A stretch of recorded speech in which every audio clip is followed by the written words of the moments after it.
Hello again. What an interesting morning. All right, let us begin with, okay. This is a new month. It is autumn. So all is right with my world. It is autumn. Nothing makes me happier than autumn. So our theme for this month is faithful. And I know we don't have the PowerPoint because all of our PowerPointers it's a holiday weekend, so we didn't have that. And I know it's so funny how spoiled we got by having that. You know, we've only had it for about 2 months, and now it's like, well, where's our son?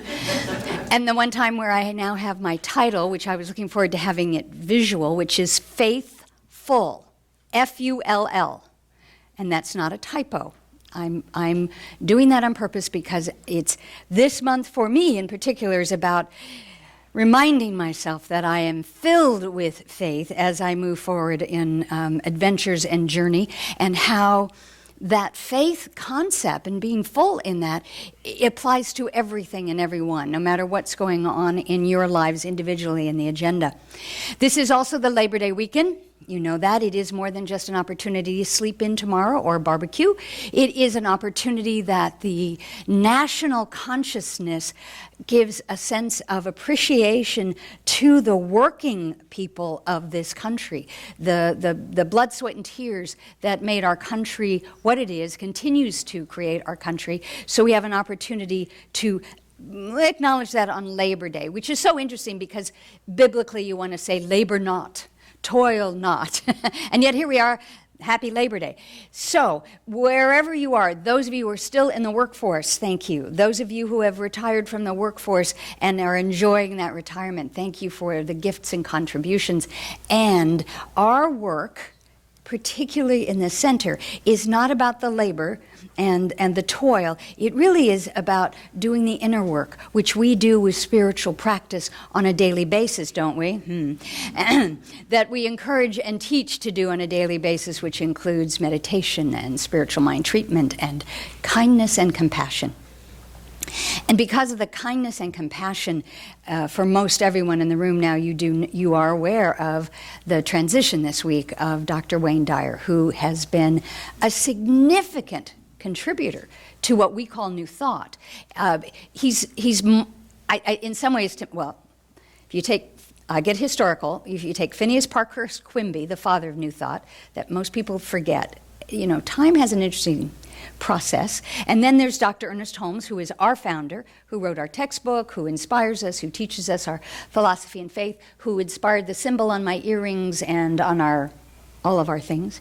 And then when I think about who is similar to that, if we were to move it into the current day, I would have to say it was Dr. Wayne Dyer in what he was able to do. In fact, one of his key phrases, I went online, change the way you look at things and the things you look at change. That's one of his quotes. And I am here to confess and make amends that for many years, as much as I love Wayne Dyer, I have his books. Erroneous Zones was one of the first New Thought books I read as well.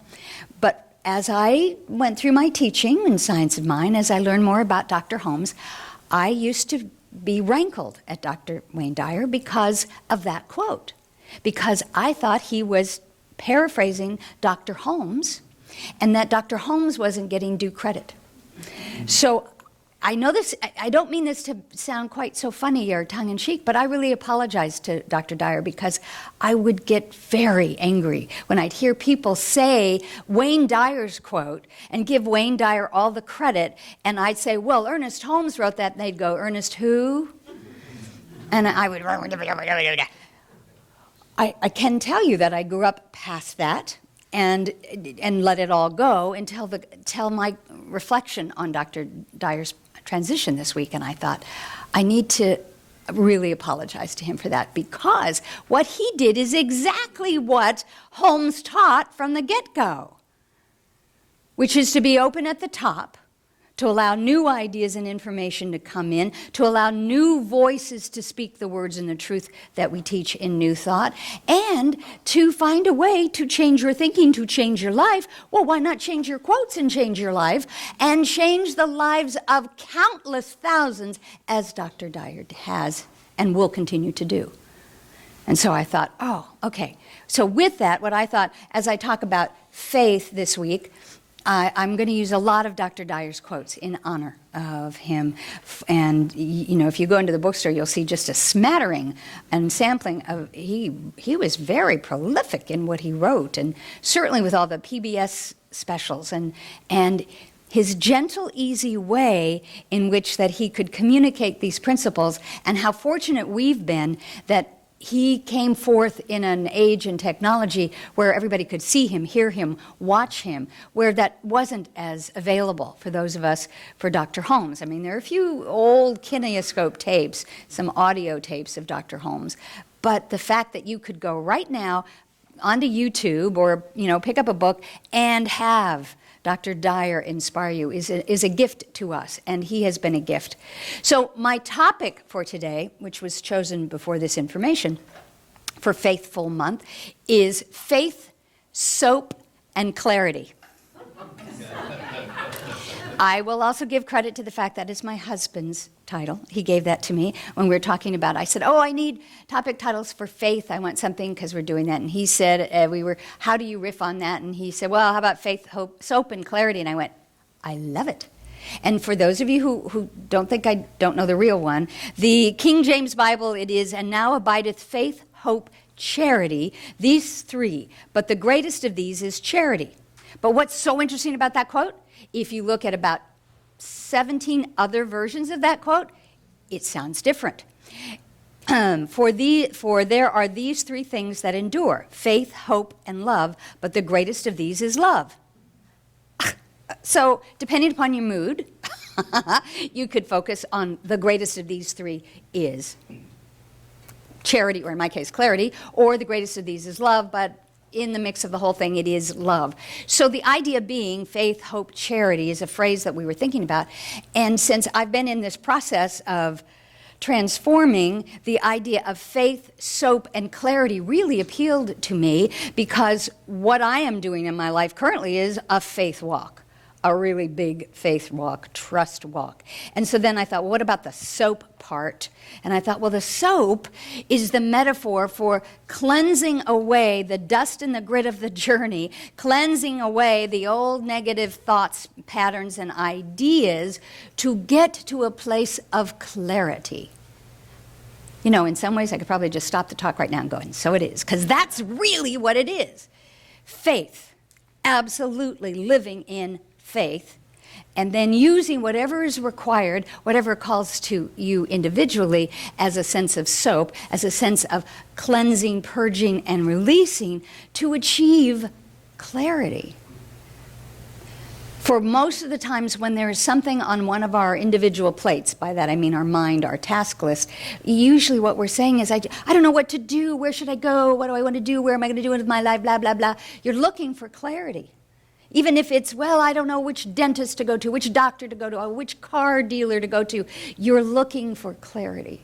So the idea being is, if you stand in the principles that we teach in Science of Mind, that are quite similar to our sister philosophies and faiths, if you stand in that faith, on that faith, in that faith, of that faith, and you find your tool, your sponge, your soap, your hand washing stuff, to wash away whatever it is that blocks you from seeing your greater good.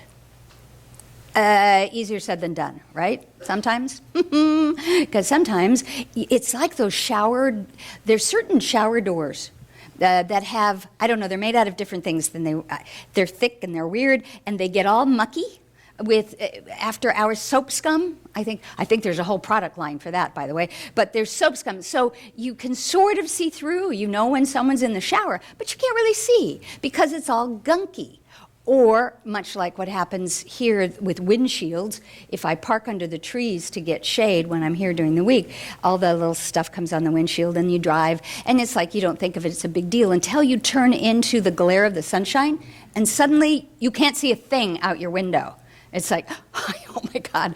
So what do you need to do? But yet, much like that car, you're driving along, you're just doing the same old, going to work, going to school, going whatever. I'll drive, my windshield's a little mucky. And then You seek the clarity, the wisdom of on high. You're looking for that light. Sometimes it's with the capital L, most of the times. And then you turn the corner and it can glare at you. And you go, whoa, what do? I can't see. So what you need to do is clean your windshield, clean your shower door, clean your thoughts. And Dr. Dyer was someone who had the ability to do that in such a gentle, almost Norman Rockwellian manner. He was just so casual about it all. He made it seem so normal, so simple, so possible, that I believe that's how he spoke to the people, certainly because he was speaking of wisdom. And we all know that when you hear truth, you know it. You just know it. It doesn't matter what the voice is, whether it's a child, whether it's a celebrity on a TV show, or your neighbor who comes out and says something to you and you go, oh, yeah, I hear that. I know that. He spoke of clarity. He said, which I think is interesting for in light of this week, go for it now. The future is promised to no one. Stop acting as if life is a rehearsal. Live this day as if it were your last. The past is over and gone. The future is not guaranteed. Life is not a rehearsal. I'm learning that one too. And yet, we rehearse things over and over again. Now, we use the word rehearse as if it's theatrical, but what I'm talking about is the things that you play over and over in your head. You know, the loop, the Muzak loop, where you are rehearsing what you're thinking and saying, perhaps unaware, the fact that as you repeat things, because repetition is how we learn, you may be rehearsing misinformation. You may be rehearsing worry and fear and negativity, thinking that if you play it over and over in your head, you're going to stave off the very thing that you don't want to see have happen.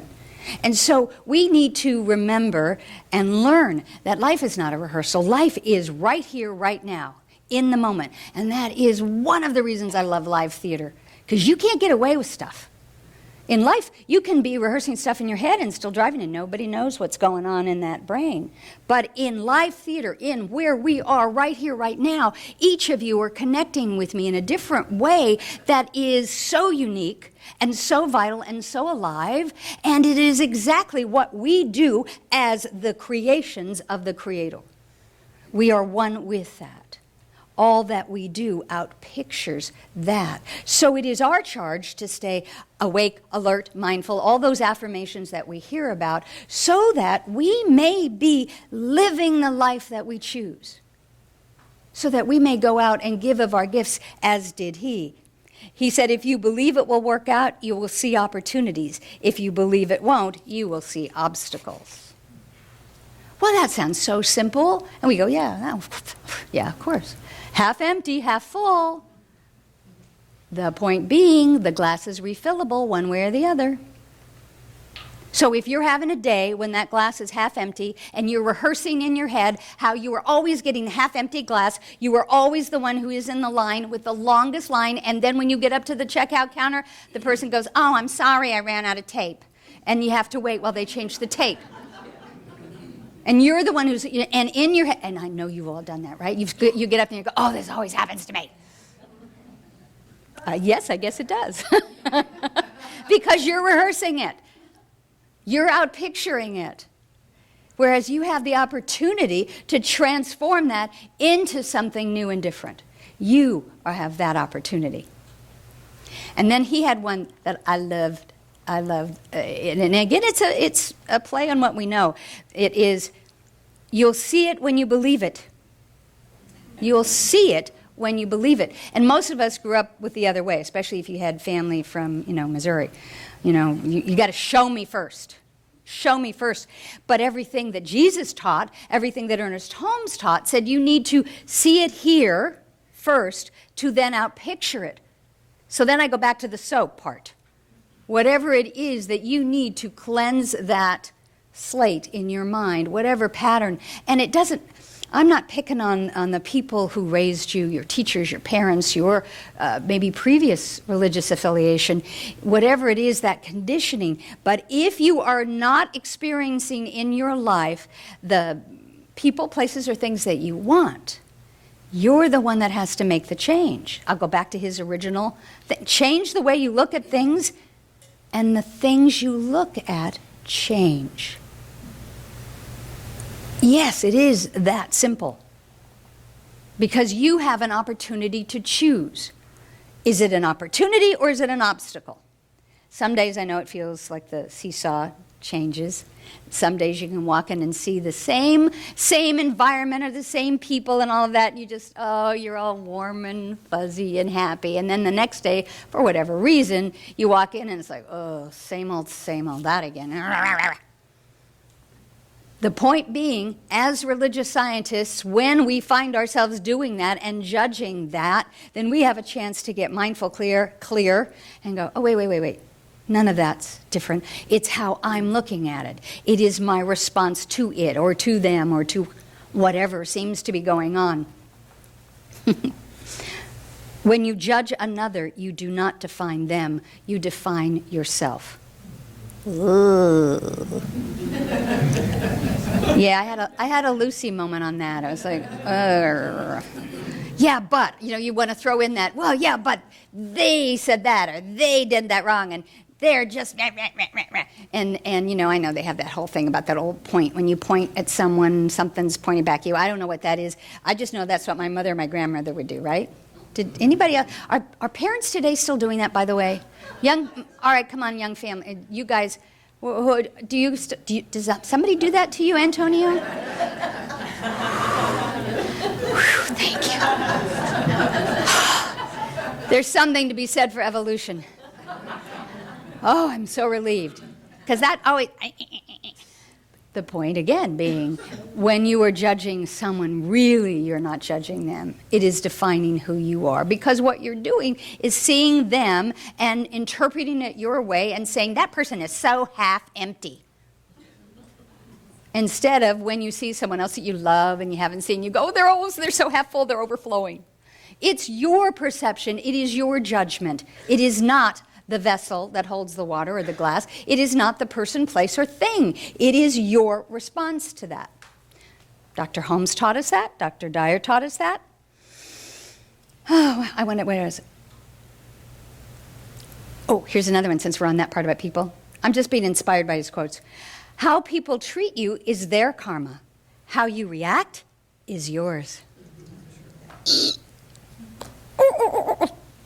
With everything that has happened to you, you can feel sorry for yourself or treat what has happened as a gift.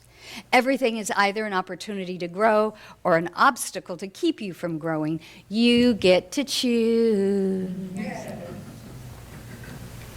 And I know it's not always easy when life does hand you lemons. It's not always easy to go, oh, lemonade, thank you so much for the lemon that's really sour right now. You can drink that and go, oh, whoa, that is sour lemonade, and then you might start to judge who made that lemonade, who forgot the sugar, or where did you get those, and you might get to that point, and then I'm trusting in faith that you get to the point you put down the glass of sour lemonade and you go, oh, wait a minute. Maybe it's me. Maybe I just brushed my teeth with mint and I'm tasting and it's... So you get a chance to be mindful and conscious. You get to wash away your negative response and get to a place of clarity about whatever is taking place with whomever at any given situation. The more you see yourself as what you'd like to become and act as if what you want is already there, the more you'll activate those dormant forces that will collaborate to transform your dream into reality. Well, I mean, that is pure science of mind. Pure science of mind. Putting your attention on what you want, visualizing, envisioning the life that you want, seeing yourself now in that place or with those people or doing that thing, that's a rehearsal you can get behind. That's where you want to have the repetition. And that's why we have affirmations, which let's do that right now. In your programs, we didn't get to do the affirmations tomorrow. Let's do it. Affirmations. I think they're here. Let me find them. Yes, there they are. Let's do it's a perfect time because this is the reason we write and use affirmations is so that when you're playing something on a loop in your brain and you suddenly become conscious that you're doing the negative loop, such as, oh, I always get in the wrong line at the supermarket, instead of that, you want to shift it to an affirmation about my life moves effortlessly with ease and grace, or whatever is applicable at that time and place. So, together we're going to say these. My body, mind, and spirit are ready, willing, and able to succeed. I live from my faith and with faith in everything I do. No person, place, or thing can hinder my good because I am faithful. I am willing to accept nothing less than the very best in all areas of my life. And so it is. Thank you. So, we write these, we find them, whoever writes them, you can take them home, you can use them. You take classes here and you learn how to write your own. I actually encourage you to find, there are two things I usually advise people about affirmations. One is to make them sort of short and pithy so that you can remember them. Because like one of those ones I wrote, you're not going to remember that while you're driving, you're standing in line. Yeah, I don't remember what it is. And then you'll get frustrated with yourself because you don't remember what it is. And then you'll pick out an old affirmation that says, I never remember anything, or I'm getting too old, nothing happens. And you'll start a whole new track, right? Oh, you're smiling because you know I'm right. So instead, I suggest either the pre-written affirmations, mine, Wayne Dyer's, pick up a Signs of Mind magazine, it's filled with them. Find one that resonates to your heart and soul. You know, the one where you go, oh. Find it, make it short, pithy, something you can say over and over again, something you can put on a little index card or post-it note on your dashboard, on your mirror at home. Oh, that's a good one, because that gives you an opportunity to say that affirmation. Then look in the mirror to the one person who can change your life. And you look in the mirror to that person who can change your life, and then you read your affirmation. Oh yeah, you thought it was going to be easy today? And the other thing I usually say is if you can write an affirmation for yourself, or if you're working with your own practitioner, write one together again so that it's specific. Some of these today may mean nothing to you. Or you read the magazine and it's on a different theme and it's like, well, that's nice, but I'm working on a new job, I'm working on a new spouse, a new life, a new home, whatever it is, or I want this, I want that. So you want an affirmation. Mostly you want an affirmation. And here's the other key. Oh, good, I'll give you all the secrets. The other key is the affirmations, the prayer work. I might encourage you to not make it about the things you want. The car, the home, the job, the whatever, the things. I would choose affirmations that would be about choosing the mindset, the behavior, the experiences you want. Now that's years of Signs of Mind training in about 35 words or less. Really. Because it's really not about the new car. It's really not about the new job, the new spouse, the new whatever. It's really about you. And that's what everything that Dr. Dyer talked about. It's really about changing your thinking, your reaction, your feeling, so that your life, you see clearly what it is you choose and want and desire, and you're not rehearsing the same old, same old. This week also there was a transition of another gentleman who was quite significant, maybe more so in mental health and in New Thought, and that's Dr. Oliver Sacks. Some of you may know him from, he was a neurologist and an author, prolific author. He wrote many books. One of his books, Awakenings, was turned into a film with Robert De Niro and Robin Williams. The book that I love, my favorite book of his, was The Man Who Mistook His Wife for a Hat. I know that sounds comical, but it's really about case studies, because he was a neurologist, of people with mental things wired differently. That's how I'll put it. Wired differently, so that this one gentleman had this condition who really thought his wife, at a certain point, was a hat. And so it does have humor to it, and beautifully Dr. Sacks wrote with humor, and he had different case studies that he talked about. He was an extraordinary man, wonderful, wonderful work, and Here's a quote. He recently passed away. He had a terminal illness, and after he was diagnosed with the illness, the New York Times interviewed him. And here's his quote. "I cannot pretend I am not without fear, but my predominant feeling is one of gratitude. I have loved and been loved. I have been given much, and I have given something in return. I have read and traveled and thought and written. Above all, I have been a sentient being as a thinking animal on this beautiful planet, and that in itself has been an enormous privilege and adventure." I know. This man, I will. As soon as I will. I'm still,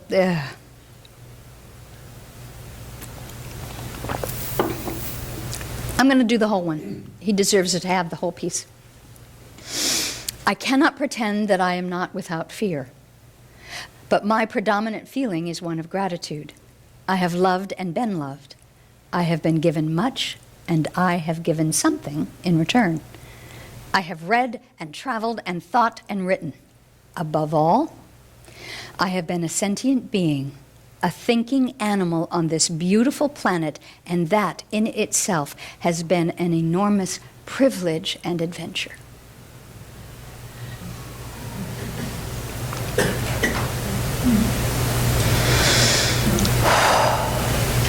Take note of what you're feeling to that. Your visceral response to that. That's really a good clue for you. That was like, that quote was like a golden shower that washed away all of that stuff. When the man said he may have fear, but his predominant thought is of gratitude, well, you may be having a fear about something else. It doesn't have to relate to this terminal illness that he was talking about. That quote, because I felt it from you, I heard it from you, that quote just washed away all of the doubt, the fear, the judgments, and you moved to a soft place in your heart and soul. I felt that. And if that is possible from one man's quote and inspiration, amazing things can continue to happen when you are faith-filled, when you are faithful, when you understand that and you begin to operate from that. Because it's within you, or you wouldn't have felt it. Or it would have been words, it would have just been, what is that called? Whatever. Yeah. It spoke to you for a reason.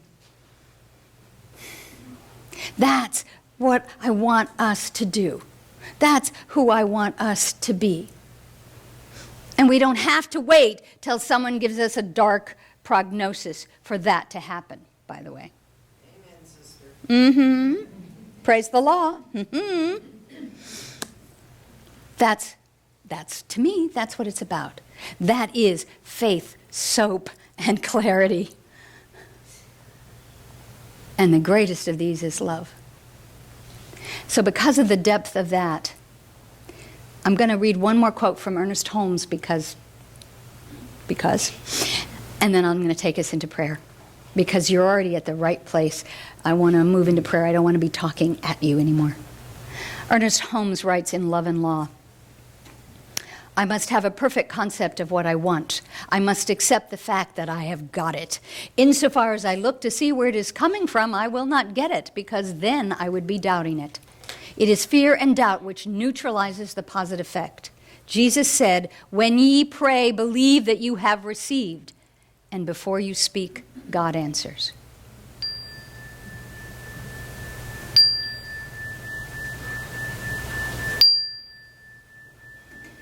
So let us move into that silence. In a moment we will pray the way religious scientists pray, which is spiritual mind treatment. Scientific affirmative prayer, that's all it is.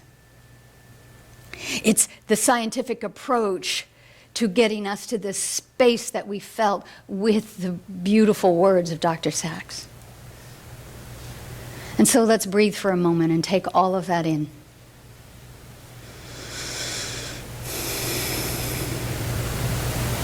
As we center ourselves to be receptive to that divine idea of God, we do so in gratitude.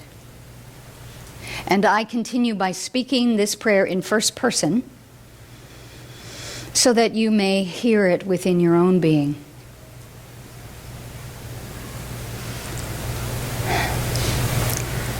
I have faith that there is only one life.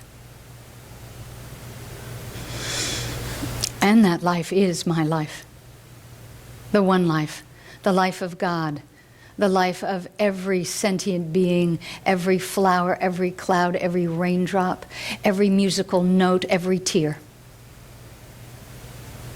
All that and more is who I am right here and right now, without effort, without construct, without titles or degrees. Just by the breath and the privilege of my being on this planet. Oh.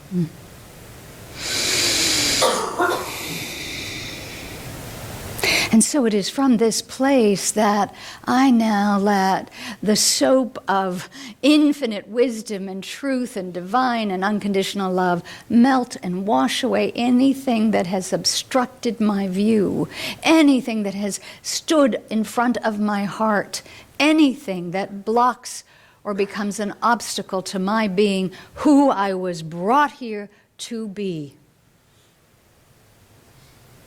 And as I know that for myself, I then make it safe and possible and inviting for the people around me, loved ones or colleagues or strangers in the supermarket, to see that.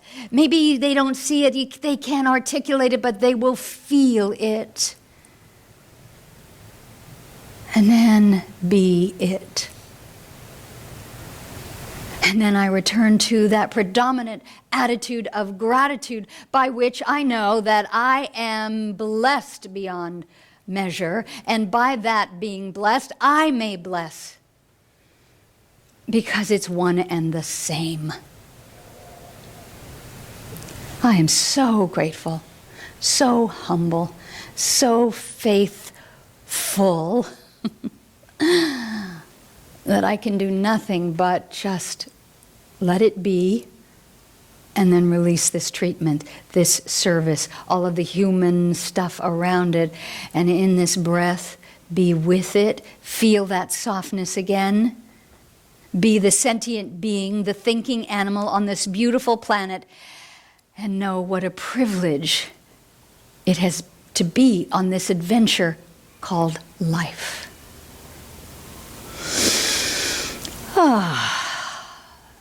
Breathe and release, let it go, and know with me as we affirm it together, and so it is, and so I am, and so we are.